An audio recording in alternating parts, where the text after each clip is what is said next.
Chapter 19. Entrancing Tales. From his position on a jut of rock at the base of the mountain slope beyond Apollo's temple, Panos gazed across the ruins towards a cluster of people gathered on the roadway near the entrance. The king had not arrived, but he would at any time. It was after 11, and the vapors would rise at 11:41. "Let's go," Grigoris said. "We can get closer." Panos shook his head. "Plenty of time." As always, Grigoris was in a rush, but this morning he was also in a sudden, dark mood. When Panos arrived here half an hour ago, Grigoris had spilled his tale of woe from last night. He had listened, glanced at his son's laceless boots, and shrugged. It didn't matter, he told him. What he meant was that Jones didn't matter. Not any more. He'd seen two of Mandrake's soldiers march the three outsiders down from the mountain. They were not going to present any more problems. "Look there!" Grigoris's finger jabbed towards the road just as Panos saw a large motor car stop near the entrance. The king had arrived. He watched as a man in the suit stepped out of the front seat of the car and opened the back door. A moment later, a tall, gray-haired man was helped from the back seat of the car. He wore a safari outfit, like so many of the foreigners who came to Delphi, and for a moment Panos didn't recognize him. But there was no doubt from the show of deference by the others that he was the king. Just the sight of the man who ruled his country left Panos feeling awed. He recalled now what Bellicamus had told him as she escorted him out of the workshop. He was still puzzled by it. The king was in danger, and the danger was nearby, she'd said. Had that been Pythia speaking, or Bellicamus, or both? It was confusing. He motioned to Grigoris, and they moved down the trail until they were just outside the ruins. They waited behind a hummock of trees less than 50 yards from the pillars. They'd gone as far as they dared, and now they watched as the group neared the temple. Panos focused his attention on the king. He felt his heart pounding. He knew a monumental event was about to happen. History. For once, it wasn't in the past. It was happening right here and now, an important historical event that affected the world. He was seeing it. He would be part of it. Bellicamus was on one side of the king, Mandrake on the other. He didn't like the way the colonel seemed to lead the procession, as if he were in charge. And why was Dumas hanging back like a fool? Then Panos drew in a sharp breath as he realized Jones was among the group. What was he doing there? It didn't make sense. Even from this distance, he sensed the danger, a dark presence that chilled him. It must be Jones. But if Jones were free, Mandrake had allowed it. Suddenly, he knew the colonel was the true source of danger. He was going to assassinate the king, and somehow use Jones to do it. He couldn't let it take place. Not today, of all days. Not here in Delphi. So much was at stake. He glanced at Grigoris and saw the hate in his eyes, and knew that he too had recognized Jones. "Father, do you see?" "Yes. Now listen closely to me.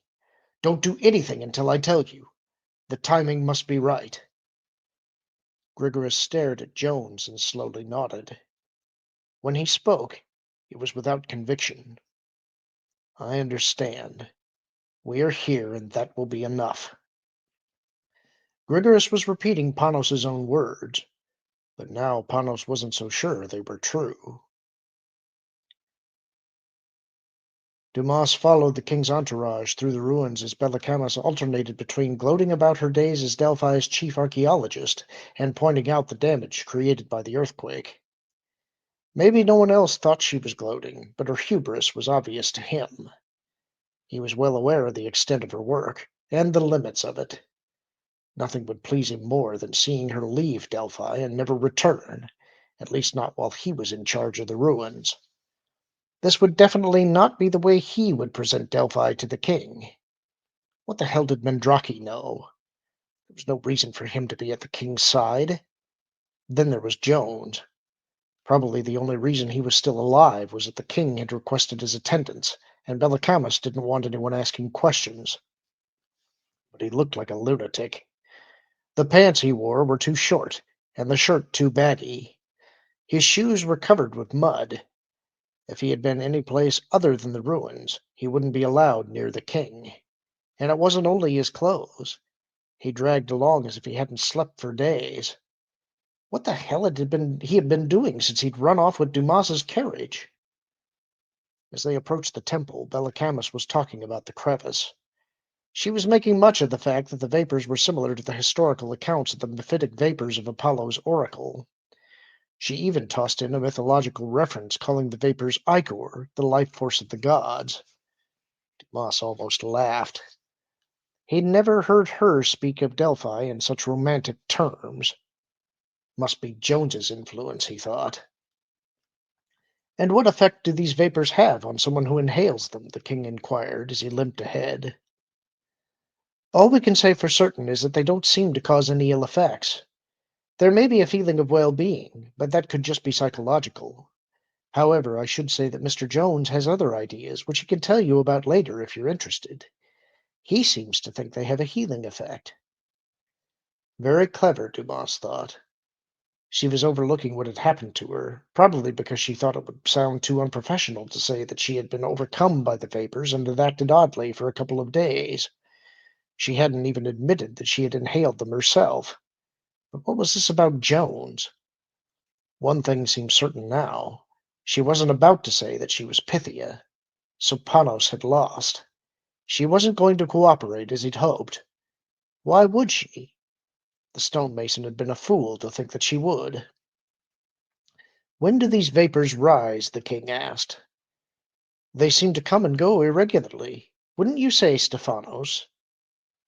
Now why had she said that, and placed him in the position of agreeing with a lie? He cleared his throat. Well, they seem to come less and less often with each succeeding day. The next one was due any time. She must know it.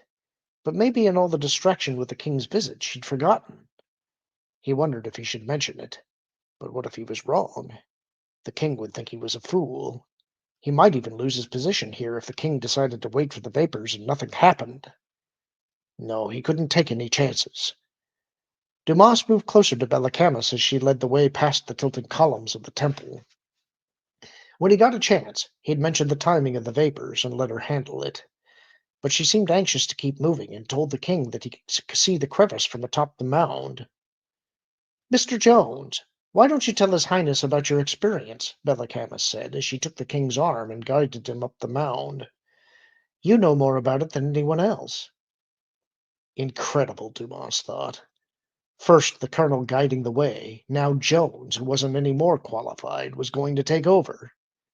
He didn't want any part of it. Reluctantly, he trailed after the others, stopping about halfway up the mound near the king's two aides. As the king peered into the crevice, Jones talked about his fall. He described the tablet, and to Damas's surprise gave an accurate account of what it had said. The king, however, didn't seem very interested. He had listened as Jones described his fall onto a ledge, then interrupted him and asked how the vapors had affected him. I think the vapors had a healing effect, Indy said, but he didn't sound very convinced himself. You see, I was injured in my fall, but I recovered very rapidly. And no ill effects? Jones shook his head. He didn't look much better, Dumas thought. I would like to test these vapors myself sometime, the king said. Not if they caused you to act like Bellicamus, Dumas thought. He took a couple of steps forward, suddenly realizing that Bellicamus was setting something up. The king was going to see the vapors and maybe inhale them. Now Bellicamus was talking about the tablet and the return of the oracle.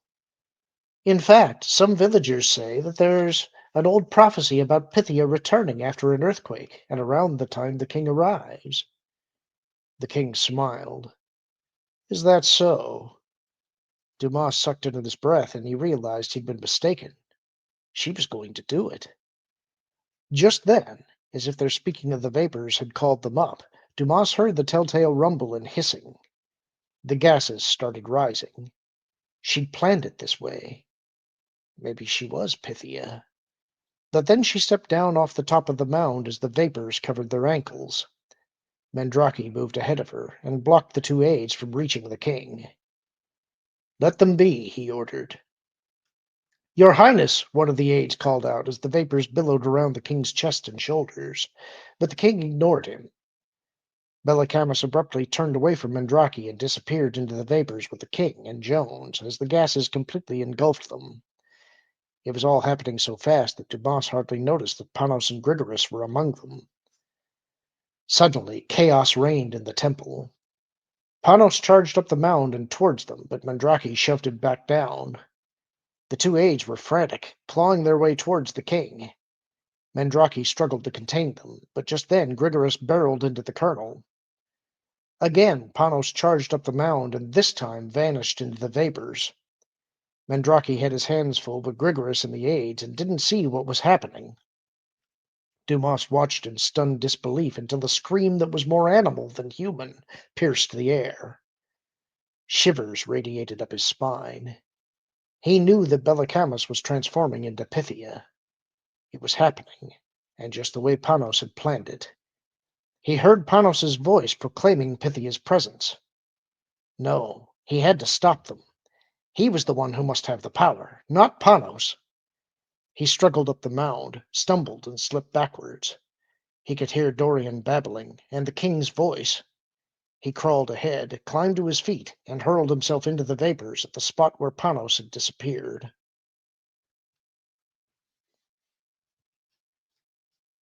The cloud of vapors shut out the others.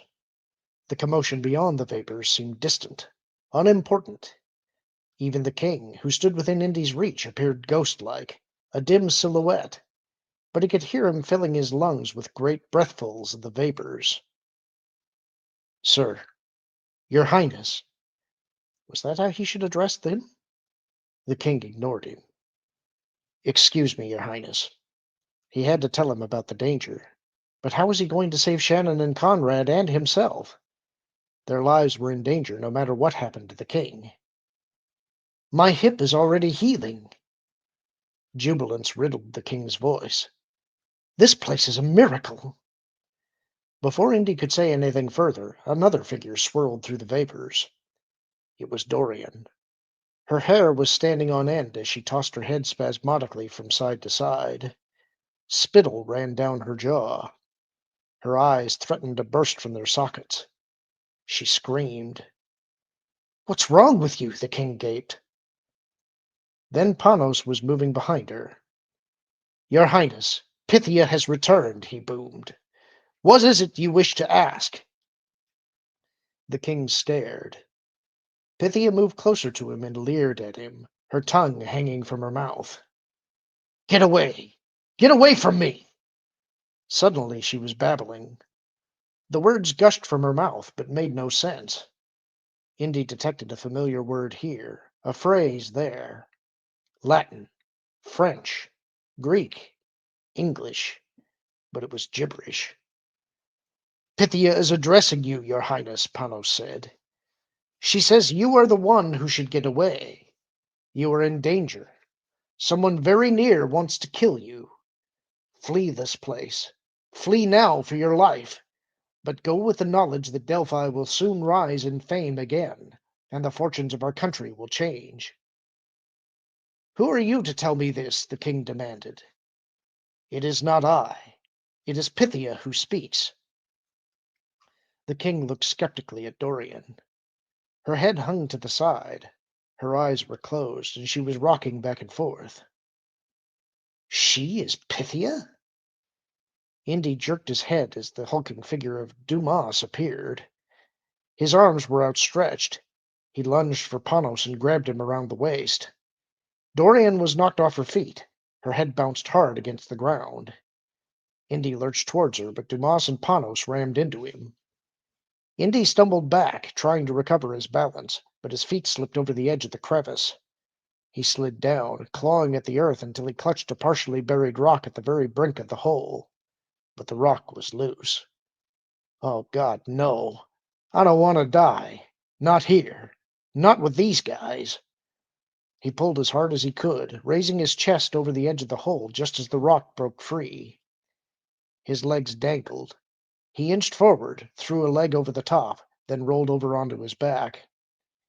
He looked up just in time to see a foot about to stomp on his face. He grabbed it at the last instant and shoved it back. Then he saw that the foot belonged to Grigoris, who was coming at him again. But Dumas collared him. He held father and son by their necks and spun them in circles dangerously close to the edge. At any moment, they could tumble over and take Indy with them.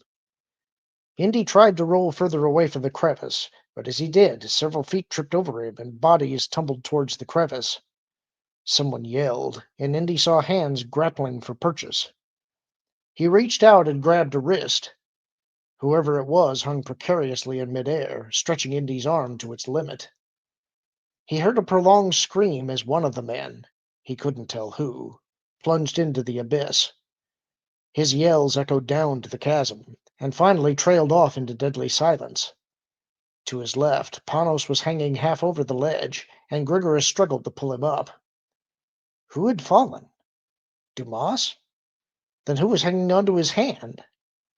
With an effort that took all of his strength, he pulled, digging his feet into the loose earth. He saw an arm, a shoulder, then the neck and head of the king. With the help of the king's free hand, Indy pulled him the rest of the way out of the hole. They got to their feet at the same time, and the king stared at Indy for a long moment. "I'll remember this," he said. "You saved my life." As suddenly as the vapors had arrived, they dispersed, like fog burned off by the sun. It was as if Dumas had been eaten alive by the power below Delphi, and now the enigmatic force was retracting its ethereal tendrils. Suddenly the king's aides were attending to him, hustling him away from the ruined temple. "He wanted to kill me," the king said. "Who did?" one of his aides asked. "The obese one, the archaeologist, but I was warned by Pythia. That woman is Pythia." Mandrake, meanwhile, scooped up Dorian, and Grigoris was helping his father to his feet. "Good time to get out of here," Indy muttered, and hurried away. He cut behind the theater to the path leading to the stables. He ran as best he could, his bruised thigh throbbing with every step. The vapors hadn't done a damn thing for his thigh, or his ribs for that matter. The path ended at the workshop, and he dashed across the grassy yard to the stables. He walked along the stalls and picked out a horse, one that Dorian had said was the strongest and fastest. He threw the saddle over its back, but as he did, the horse reared up, knocking the saddle off and nearly trampling Indy. He quickly abandoned the stall. "Try you some other day, fellow." The next stall was empty, but in the one after it was the horse that Indy had been riding. He quickly saddled the steed and was about to mount him when he spotted Mandrake heading his way, carrying Dorian in his arms. He could ride past them, but Mandrake was probably armed. He cursed under his breath and turned the horse back into the stall, removed the saddle, and ducked low. A few seconds later, Mandrake lumbered into the stable. "Stay away from this stall," Indy ordered in his mind. He closed his eyes as he heard the cracking of a door. It was the next stall, the empty one. Mandrake placed Dorian on the hay-covered floor. "Dorian, wake up. We've got to get going." Indy heard a sharp slap, then another. "Damn it, Dorian, what's wrong with you?" Dorian blinked her eyes as she felt a hard slap across one cheek, then the other. She didn't know where she was. Then she saw Alex's face looming over her. She looked around. "What am I doing in this stable? Oh, my head." She gingerly touched a lump near her temple. "Everything went wrong. What were you doing in the vapors? You were supposed to leave with me." "I did, but then I don't know what happened." "Well, the king got away, and he knows there was an attempt on his life," Mandrake said. "Did Jones try to push him?" "I don't know," Dorian answered. "I couldn't see. I was just trying to find my way out of there without falling into the hole. Are we in trouble?" Mandrake shook his head. No. He thinks it was Dumas who tried to kill him, and he's dead. He fell. So we're safe. Not until we clean up after ourselves, Mandraki said. We've got to act fast. What do you mean? Mandraki frowned at her, confused by her sudden denseness. We've got to get rid of Jones and his friends.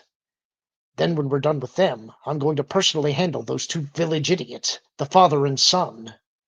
Any idea what they were doing there? She turned her head aside. I don't know. The other day the older one told me that Jones was pursuing you. Why would he take an interest in my affairs? Or should I say yours? Mandraki had always tolerated their flings with younger men, unless he thought they were lasting too long. Then he ended them, his way. Jones would be no exception. But she wanted him alive. Somehow she had to stall Mandraki. She had her own plans for Jones. You go on, Alex. I'm going to lie here a while and rest.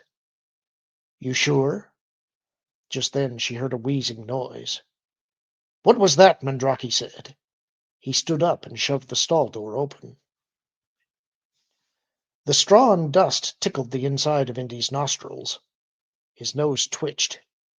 He held his breath. He tried his best to hold off the sneeze that was building up. Mandraki was only a few feet away and would surely hear him. In spite of himself, his head jerked spasmodically, and he let out a choking, muffled sneeze. Damn it! He hissed under his breath. The door of the next stall creaked open. Indy waited, frozen in place. A hand slid into his field of vision. It patted the nose of the horse above him. If Mandraki opened the gate, he'd see him. No doubt about it. What's wrong, boy? Got a cold? Thank God. He thought it was the horse. You don't look so good. Mandraki backed out of the stall and moved on. Indy's relief was short-lived. Almost immediately, another sneeze started to build. Hurry! Get out of here, he silently told Mandraki as the colonel saddled a horse in another stall. Finally, after one of the longest minutes in his life, Indy heard Mandraki leading the horse out of the stall. Are you sure you're okay? The colonel asked Dorian. Yes, I'll be coming along in a few minutes. As soon as Mandraki galloped off, Indy let out a loud sneeze that ended in a hoot. It felt so good he smiled, but a moment later the smile faded. Who is there? The danger of Mandraki had been so great that he'd forgotten about Dorian. No one. Jones, is that you? As he stood up, he touched his belt and wished the guards hadn't taken his whip. Dorian definitely was someone to approach with caution. He opened her stall and stared at her. He felt as if he were watching a poisonous spider. She was lying on her side, propping her head up with an elbow. He didn't see any weapons on her, but he wasn't about to let down his guard either. She sat up, threaded her hand through her hair. Bits of straw fell over her shoulders.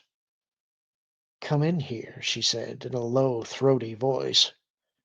A few days ago, that same voice had been seductive. Now it was viperous. He didn't move, didn't say a word. Her eyes beckoned him. Did you hear what I told the king when we were in the vapors? She asked. I heard the translation. What did I say? She opened her dark eyes and stared intently at him. He wasn't sure whether she actually didn't know or was simply testing him. He repeated what Panos had said to the king. I warned him of a direct threat against his life, Dorian said. You see, I defied Alex.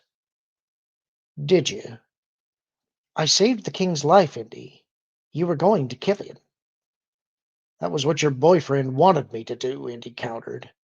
Now he wants to kill me and my friends. I can help you. He shook his head. I don't trust you, Dorian. I know too much about you. Her dark eyes seemed to burrow inside him. What are you talking about? Your old boyfriend, Farnsworth. You killed him and his brother, and who knows how many more. I did not. I'm going. He backed out of the stall and moved to the adjoining one. But as he saddled the horse, Dorian blocked the doorway. I haven't always done the right thing, Indy, she said in a soft voice. I've let Alex manipulate me, but that's over, I swear. I can help you get your friends away from him. I'll prove to you that I'm not what you think. Thanks, but I'll work on it myself. If you go to the hotel, you will be killed. She said it matter-of-factly. That is exactly what Alex expects you to do. He won't kill them until he has you. They are his bait. If you want to live, hide until morning. I'll bring your friends to the temple at 8:30. He thought about it. She was probably right about the hotel. He had little chance of getting Shannon and Conrad away from Mandrake without at least one of them getting killed. Make it earlier. No, 8:30. Be on time. No later. Indy knew from the schedule in Dorian's locker that the vapors would rise at 8:38. What the hell did she have in mind now? But then, what choices did he have? It came down to this. Dorian was the least trustworthy person he knew, but at the moment, her help seemed his only option. I'll be there. That's the end of the chapter. Hope you enjoyed it. Talk to you soon.